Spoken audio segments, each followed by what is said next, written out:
A warm welcome to the audience to Paramita Club Student TED Talk. This is Nitish of 9th grade before you.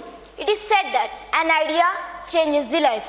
I am here with a life-changing idea which is very much useful for the youth.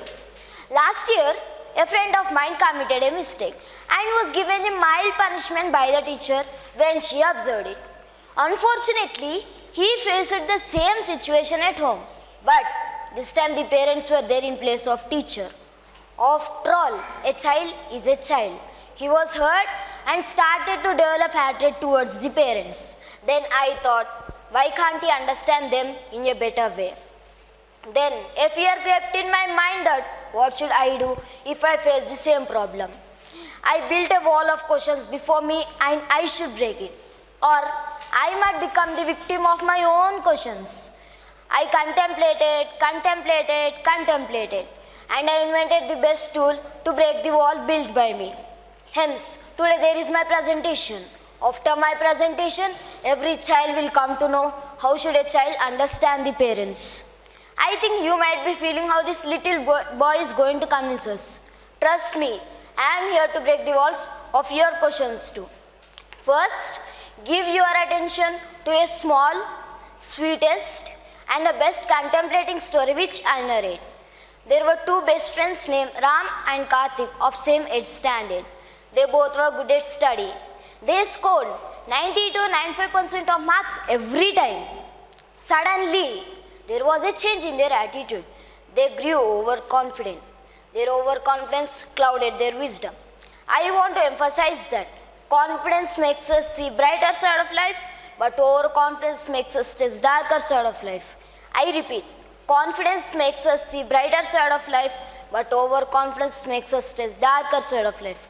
As you can see here, if the level of overconfidence is more, there will be a lot of mistakes. If there is no overconfidence, no mistakes. Dear friends, please develop confidence in you, but don't develop overconfidence in you. Please remember it. Okay, let us get back to the story.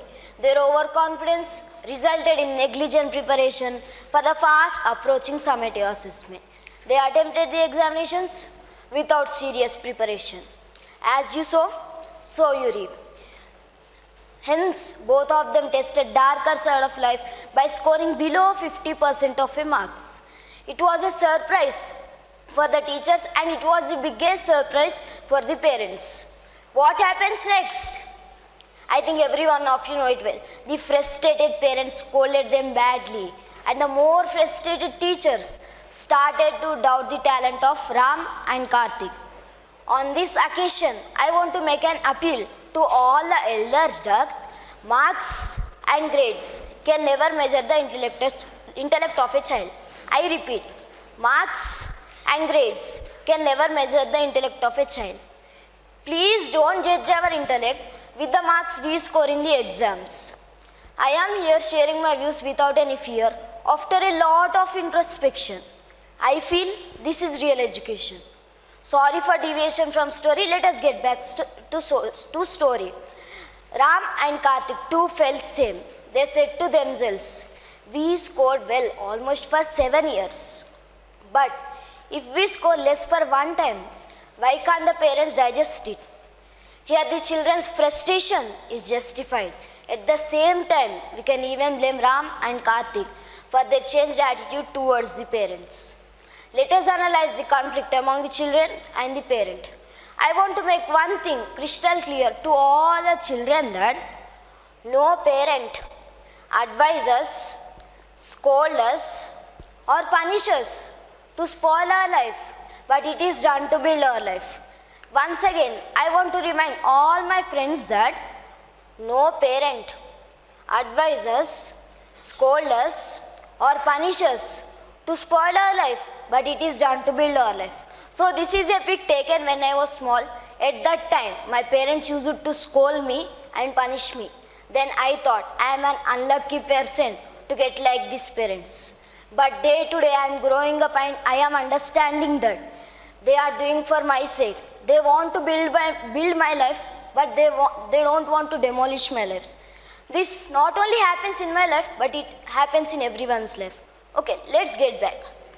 In the above story, Ram and Karthik parents don't have enmity towards kids, but they are worried about brightest future of kids.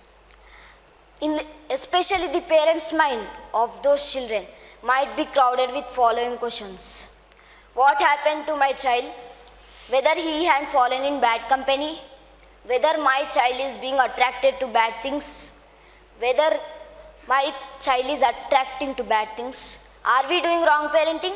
Isn't the school taking care? And come to the conclusion that child is getting spoiled and I have to put him on track.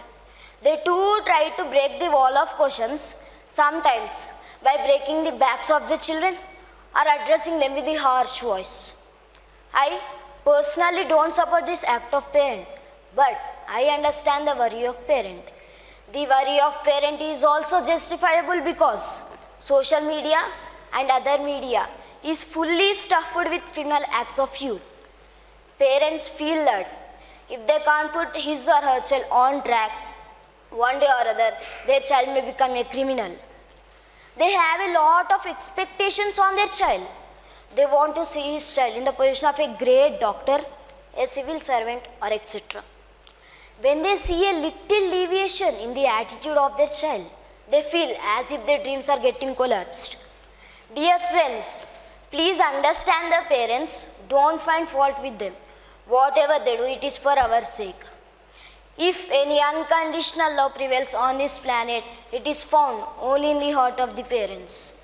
I repeat, if any unconditional love prevails on this planet, it is found only in the heart of the parents. Just now I said that I am an unlucky person. That time I thought that the unconditional love towards a child will prevail only in the heart of a teacher or a friend.